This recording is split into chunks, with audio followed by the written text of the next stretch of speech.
the deer panteth for the water, so my soul longs after thee. You alone are my heart's desire, and I long to worship thee. You alone are my strength, my shield. To you alone may my spirit yield. You alone are my heart's desire, and I long to worship thee.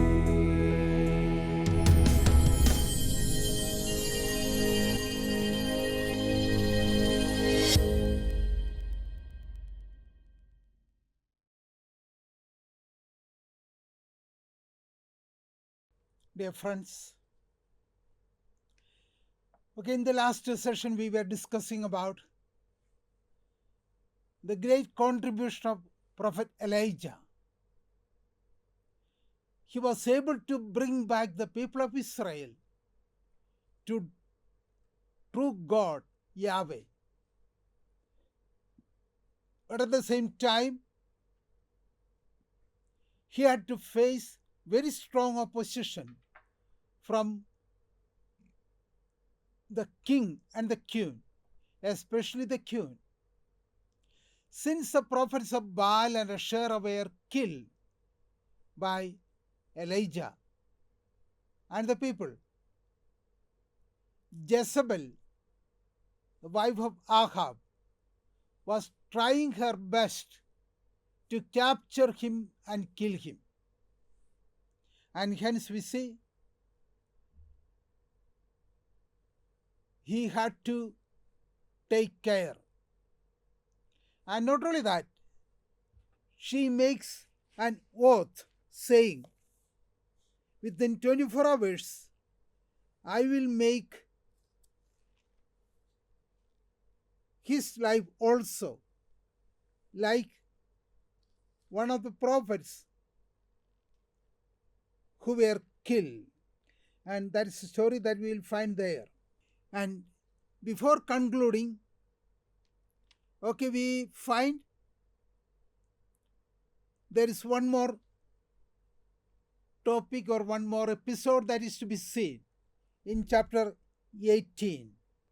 According to the command of Yahweh, Elijah had stopped the rain. Now God has given him the permission to bring rain back into the country. And therefore, once his intention is accepted and the people have made up their mind to follow Yahweh, he is to bring back the rain. And what does he do? He goes onto the top of Mount Carmel. And we see, there he bowed down. And it is described in this way in verse 42. Elijah went up to the top of Carmel. There he bowed himself down upon the earth and put his face between his knees. He said to his servant, Go up now, look toward the sea. And he went up and looked and said, There is nothing. And then he says, Go 7 times. And each time he came back, there is nothing. And Elijah is praying earnestly. And then it is said, or at the 7th time, verse 44, he said, Look, a little cloud, no bigger than a person's hand, is rising out of the sea. And here we find practically Elijah sees the sign he had wanted to see. And immediately he said to Ahab, okay, harness your horse and return to your palace. Otherwise, you may not be able to go because of the rain. And Ahab went away, and within a short time, the sky became dark and heavy showers began. And we'll find Elijah was taken by the Spirit, and he even ran or outran Ahab to reach Jezreel, the outskirts of the city. Okay, what is the implication of all this? The faith the prophet has in Yahweh, his incessant, strong, perseverant, faithful prayer to Yahweh, that gave result. And sometimes you may think, why? God has asked him and accordingly he has done everything. Then why he should so persistently pray for the rain and so on? But that is the style of the prophet. The prophet has to do his part, and then Yahweh will bless what he prays, asks for, and that's what we can say. Therefore, on one side we find Yahweh is fulfilling his promises to the prophet, and on the other side, the prophet prays for the fulfillment of the will of God. And finally, they get the rain. And the constant prayer. And when it said, he bent his head down so that it rested in between his knees. And that very posture would bring to our mind, he never goes distracted. With uttermost concentration, he is able to pray. And this is something very special. And this is the style of prayer expected from a prophet of Lord. This is what we can say. Okay, now the impact of all this: restoration of monotheism, killing of the prophets of Baal and Asherah, and also the outpouring rain. All these are there. On one side, Elijah gets the support of the people to a great extent because there is rain. But on the other side, we find Elijah meets with the staunch opposition from the part of the royal family, especially Jezebel, the wife of Ahab. And that is story narrated in chapter 19. And hearing the news of the death of the prophets of Baal and Asherah, she made an oath. We read it in chapter 19, verse 2. Then Jezebel sent a messenger to Elijah, saying, so may the gods do to me, and more also, if I do not make your life like the life of the one, like the life of one of them by this time tomorrow. And he was afraid. He got up and fled for life and came to Beersheba, which belongs to Judah. He left his servant there. And there, thus we see the opposition he encountered. Elijah was able to provide what the people needed, but he has to suffer. Cannot God keep him safe? Of course, the question may be asked, And the question is relevant. But Elijah knows he has to play his part. And that's why he is fleeing away from the possible danger. He knows the character of Jezebel. She will go to any extent to get things done. And hence, he is fleeing away from Jezebel. And he was running for his life. And that running made him reach the territory of Judah. And when he is in Judah, he can relax, because the king of Israel cannot come into the territory of Judah. And hence, he is safe there. And that's why it is said, Elijah came to Beersheba, running for life. And when he is there, he is relaxed, and he sends back his servant. And now Elijah is alone, and now the territory of Judah. And now what all things happen? He further went a day's journey into the wilderness and came and sat down under a solitary broom tree. He asked that he might die. And his complaint, "It is enough now, O Lord, take away my life, for I am no better than my ancestors." Then he lay down under the broom tree and fell asleep. An angel touched him and said to him, "Get up and eat." He looked, and there at his head was a cake baked on hot stones and a jar of water. He ate and drank and lay down again. He was so tired. Then the angel of the Lord came a second time and touched him and said, "Get up and eat.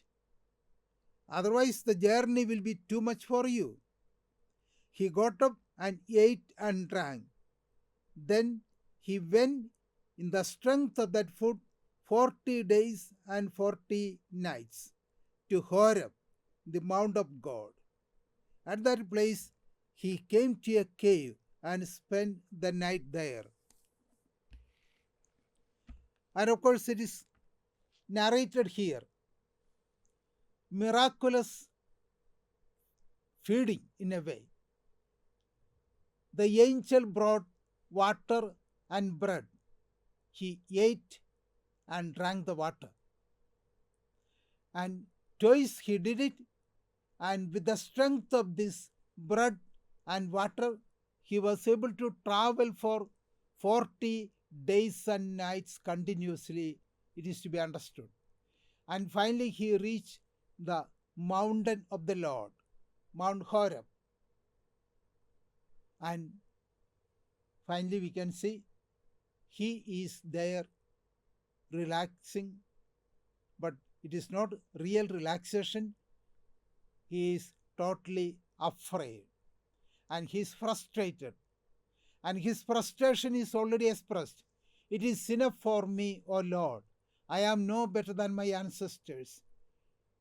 Take away my life." Often it happens in our own lives. When moments of frustration occur, we also may complain like this: "It is enough for me, O Lord. I want to die."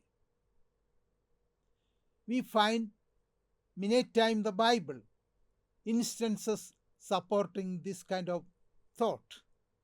Think of Tobit and Sarah. When Tobit was burying the dead and doing all kinds of charitable activities, it is said he lost even his eyesight. And people began to mock at him because he lost the sight. And naturally the people were thinking he has done some sins and God has punished him. That is the theological thought pattern of the time. And hence he said, "O Lord, if I had died." The frustration was so great.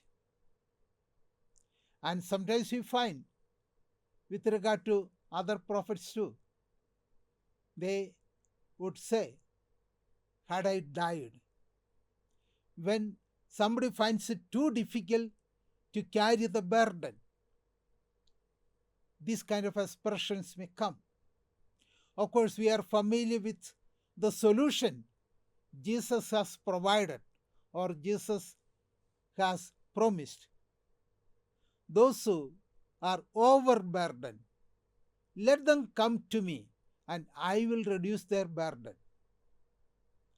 And that is the real solution.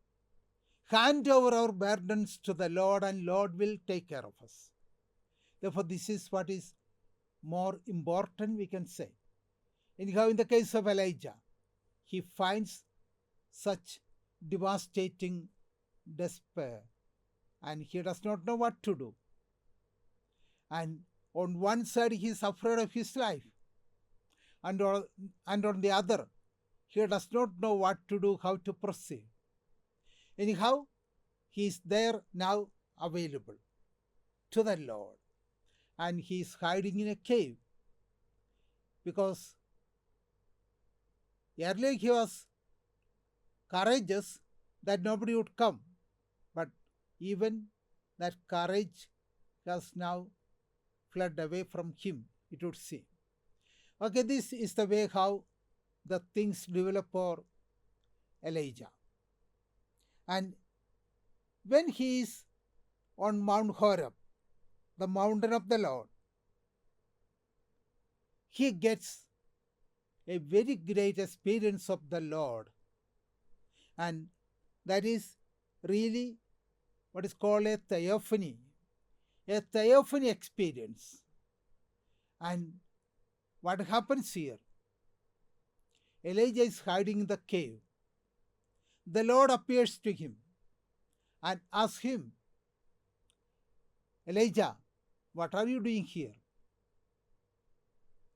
Of course, God knows what he is doing, but that question is asked precisely for all of us, for you and for me. And what are you doing here? The implication is clear. I have chosen you not to hide in a cave. What are you doing here?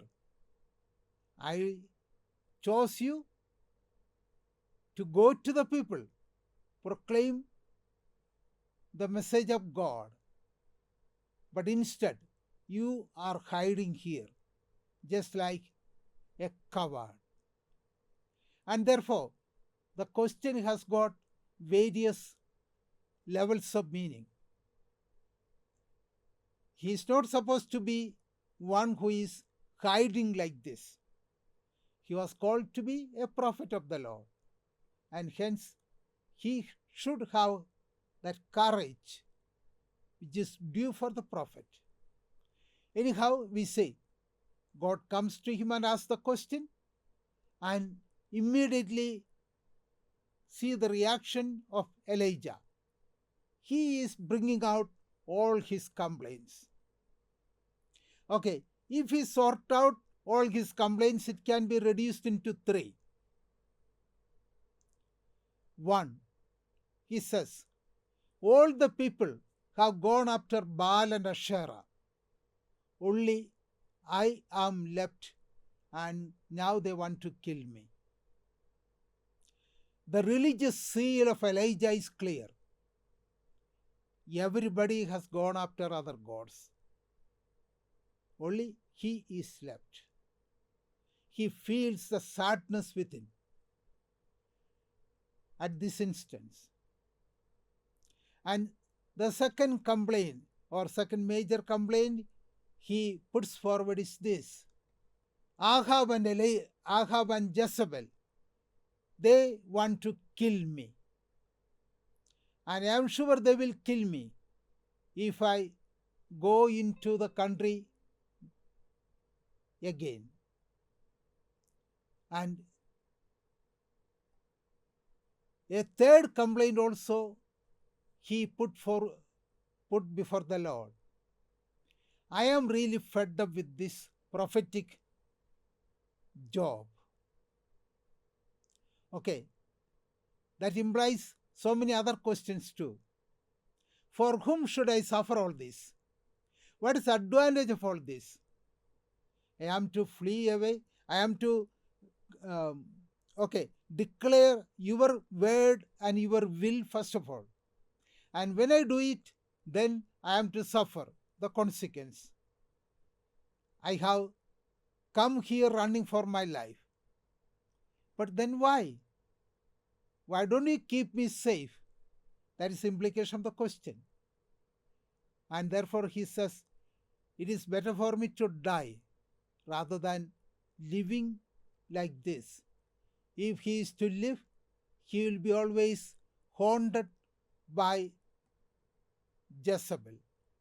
And not only that, his life will be on constant threat. And that's the reason. And in short, we can say the prophet Elijah is totally disheartened, discouraged. He does not have the strength in him to proceed anymore. And he is ready to die rather than live, because he finds no much meaning in suffering like this. And therefore, after making the complaints, he just waited for a reaction from the Lord. And what is the reaction? There we find verse 11. He said, "Go out and stand on the mountain before the Lord, for the Lord is about to pass by." And therefore, to the first question that Lord raised before Elijah, he has answered in threefold ways. I was always zealous, but my life is in danger now. I am fed up with this job because I have to take all these kinds of troubles so many times. And they are in search of me in order to kill me. Therefore, I am really afraid to live, to go forward. And in these complaints, the attitude, the emotional stance of the prophet is clear. And that is why the Lord gives him a gift of Theophany. And that would mean God is blessing him with the Theophany experience in order to strengthen him, in order to make him courageous once again. And he will be available. The Lord will be available to him. And that's what we can say. And therefore, we find here the response given by the Lord. The Lord is about to pass by. And Elijah waited. And he said, "Go out and stand on the mountain before the Lord." Therefore, he is coming out of the cave to witness something spectacular. And what all things happened? Now, there was a great wind, so strong that it was splitting mountains and breaking rocks in pieces. But the Lord was not in it. Again, after the wind, an earthquake. But the Lord was not in the earthquake. Then after the earthquake, a fire. But again the same comment. But the Lord was not in the fire. And after the fire, a sound of sheer silence. And Elijah heard it he wrapped his face in the mantle and went out and stood at the entrance of the cave. He was afraid, and now he goes to the cave and remains at the entrance once again. Okay, what is the impact of this episode? He is given a gift of Theophany. And that gift of Theophany was given to him precisely to make him strong enough. And he should have remained and understood the impact of this Theophany, but he is afraid. And therefore, God asks him again the same question that was asked earlier. What are you doing here? He was hiding himself in the safety of the cave.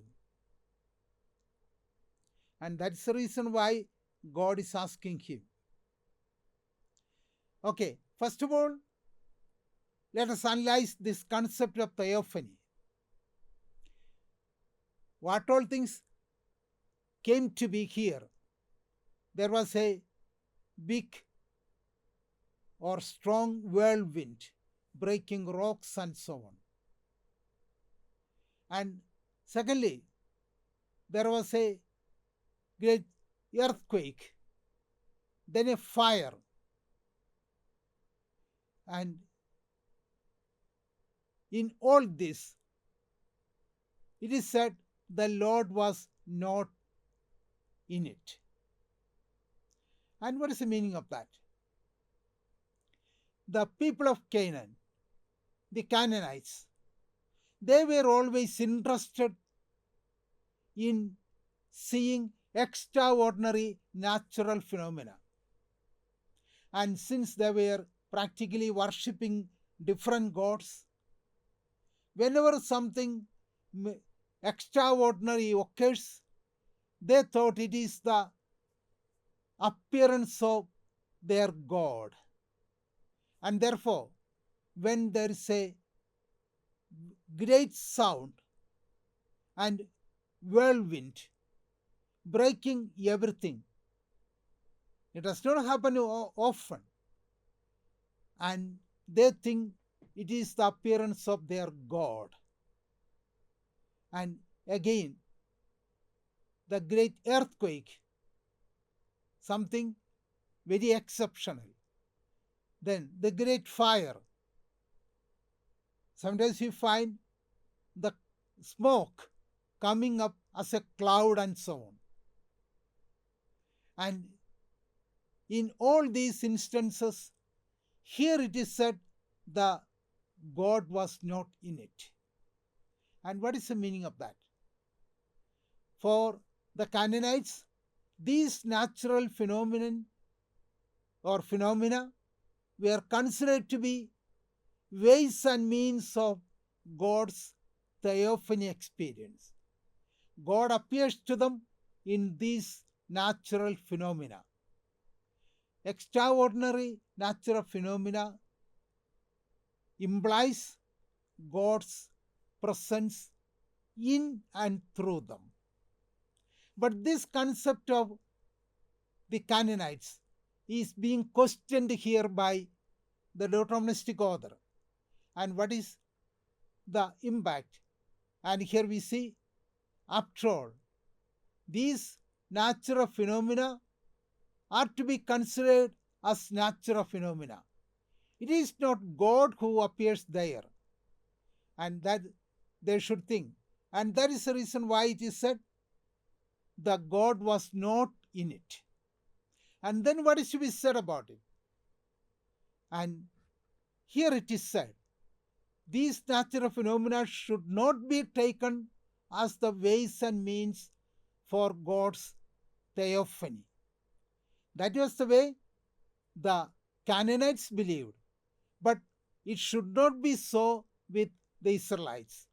A corrective or rectification is given by the author to this concept of Theophany. And here it is said, after all this there was sheer silence. And within that moment of silence, he was able to hear the sound of that silence. It is a big contradiction. How can silence have a sound? It is said the sound of sheer silence. Practically impossible. But then what does it mean?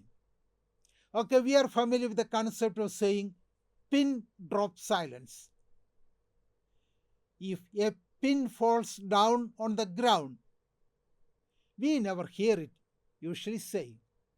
But when there is so much of depth of silence, we can say even a pin drop silence maybe or even if even the dropping of the sound of the dropping of a pin may be audible for us, and this is what we see here. And therefore we can say sound of silence is heard when it is said a very deep silence. And Elijah experienced the presence of God in that silence. And therefore this episode concerning the Theophany experience which Elijah had, we can understand it in this way. It is a corrective of the Canaanite notion of Theophany. And actually, Theophany means the experience of God, and that is done in the depth of silence. Sometimes we can say in the depth of silence of our hearts, in the depth of silence of the surroundings. At this moment, we are able to see God face to face, or in other words, experience God's power, God's majesty in our own ways, or in a manner that is possible for us to digest. Therefore, this is how we can speak about the Theophany experience. Okay, we will continue with the same story in the next session. Thank you. All powerful God, give us the wisdom to discover you, the intelligence to understand you, the diligence to seek after you, the patience to wait for you, eyes to behold you, and a life to proclaim you, through the power of the Spirit of Jesus, our Lord. Amen.